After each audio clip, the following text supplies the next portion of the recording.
नमस्कार मित्रों, मैं डॉक्टर निखिल अग्निहोत्री कामठी से कुछ ज़रूरी बातों को आपके साथ शेयर करने के लिए मैसेज फॉरवर्ड कर रहा हूँ।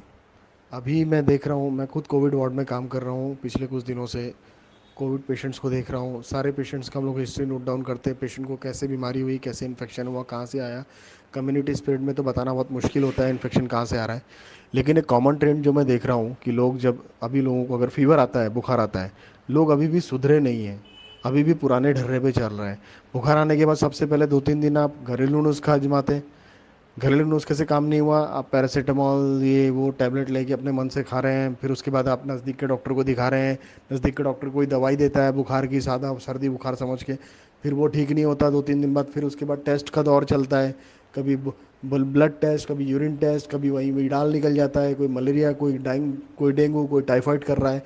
टाइफाइड पॉजिटिव आ जा रहा है कोइंसिडेंटली, और टाइफाइड की ट्रीटमेंट चालू हो रही है, उसमें और 3-4 दिन पास हो रहे हैं। मतलब कुल मिला के कैसे भी करके बस 8 से 10 दिन पास करना है।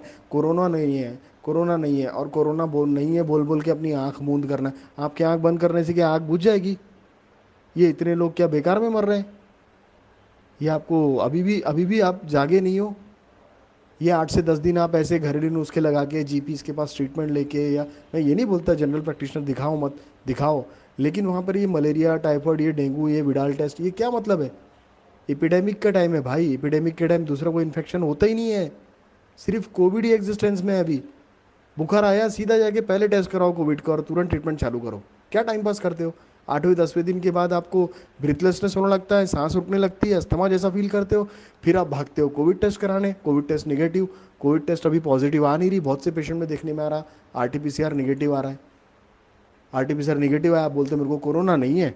बाकी कुछ भी हो लेकिन कोरोना नहीं है। अरे भाई, सांस फूल रही, दम फूल रही है, निमोनिया डेवलप हो रहा है, लंग्स डैमेज हो रहे हैं अंदर से, कोविड नहीं है। आरटीपीसीआर क्या कोई ब्रह्मा की लकीर है जो बता देगा कि कोविड है नहीं है? जो लंग पैथोलॉजी हो रही है अंदर में, एचआरसीटी जो चेस्ट बता रहा है कि 7%, 10%, 12%, 15%, 18-20% का स्कोर जो जा रहा है, वो ऐसे ही जा रहा है। लोगों की डेथ हो रही है। और उस समय आप जब भागते हो ना इमरजेंसी में, उस समय आपको ना तो बेड मिलता है, ना ऑक्सीजन मिलता है, ना ट्रीटमेंट मिलता है, ना डॉक्टर मिलता है। कहाँ से होगा इतने पैनिक सिचुएशन में? पहले ऑलरेडी पैनिक मचा हो आप, और पैनिक में और खुद को और परेशान कर रहे हो। इस तरह से काम नहीं होता है, लापरवाही से काम नहीं होता है। आपको बुखार आया, आपको पहले ही दिन टेस्ट करना चाहिए, आपको पहले ही दिन जाना चाहिए। और नहीं तो फिर कोविड का ट्रीटमेंट शुरू कर ही दो एटलीस्ट। अगर नहीं कुछ कर रहे हो तो घर से आइसोलेट हो जाओ, बाकी लोगों से दूर रहो, बाकी लोगों को इन्फेक्टेड मत करो। कि नहीं बस कोइंसिडेंटली अगर किसी को पता चल भी जाता है, वो ट्रीटमेंट ले भी लेता है, तो 15 दिन क्वारंटाइन रह गया। 15 दिन के बाद वो समझता है मैं तो सुपरमैन बन गया, मेरा कोरोना ठीक हो गया, मेरी रिपोर्ट नेगेटिव आ गई। वो चल के इधर उधर गाँव में मस्त घूमता है। अरे भाई, जब तुम निगेटिव स्टेट में आते हो, वही स्टेट सबसे ज़्यादा इन्फेक्टिव स्टेट होती है। उसी समय सबसे ज़्यादा वायरसेस हमारी बॉडी से शेड ऑफ होते हैं, और वो वायरस हमारे आसपास के लोगों को जम के इन्फेक्ट करते हैं। क्योंकि उनने अपना कोर्स हमारी बॉडी पे पूरा कर लिया। 15 दिन का उनका खेल हो गया। अब हमारे को टाटा बाय बाय करके वो हमारे आसपास दूसरा होस्ट, कोई दूसरा शिकार ढूंढते हैं। और वो हमारे नज़दीक का ही कोई होता है, या तो हमारे घर का, या अपना दोस्त, या अपना रिश्तेदार, जिसको हम फ्री में इन्फेक्शन बांटते रहते हैं और बड़ी खुशी से बताते हैं कि मेरा तो नेगेटिव आ गया हूँ, मैं नेगेटिव हूँ। अरे भाई, तू नेगेटिव, बाकी लोगों को पॉजिटिव कर रहा है। 20 दिन चैन से बैठ के टिका नहीं सकते एक जगह अपनी।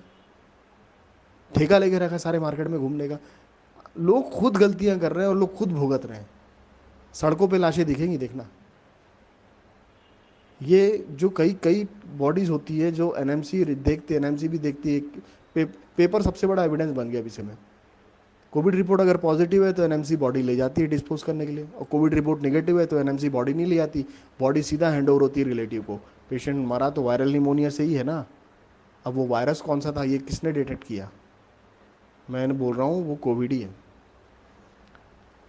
तो आरटीपीसीआर रिपोर्ट अगर निगेटिव है और उसके बाद भी पेशेंट निमोनिया से मर रहा है, वायरल निमोनिया डायग्नोसिस होकर मर रहा है, और बॉडी अगर कोविड निगेटिव रिपोर्ट के कारण एनएमसी डिस्पोज नहीं कर रही, हैंड ओवर कर रही है रिलेटिव्स को, तो रिलेटिव वो बॉडी घर लेके जा रहे हैं। क्या वो इन्फेक्शन ट्रांसफ़र नहीं कर रहे कम्युनिटी में? क्या वो इन्फेक्शन कैरी नहीं कर रहे अपने घर तक? ऐसा कोई भी पेशेंट जो निमोनिया से डेथ हो रहा है, उसको कोविड ही समझो, भले आरटीपीसीआर उसका निगेटिव आया हो। ये खिलवाड़ हो रहा है अपनी जान से। ऐसी बॉडीज़ आप हॉस्पिटल से सीधे शमशान घाट ले जाओ, और बहुत केयरफुली डिस्पोज करो, खुद भी अगर कर रहे हो तो। मत ले जाओ घर पे उनको। मत लाओ ऐसी बॉडीज़ को घर पे। भले ही आपका कितना ही अजीज, कितना ही करीबी हो, जज्बात एक तरफ है, बाकी जिंदगियां एक तरफ। एक अगर मर गया तो उसके पीछे सारा घर नहीं मार देना पड़ता। बहुत सावधान रहने की ज़रूरत है।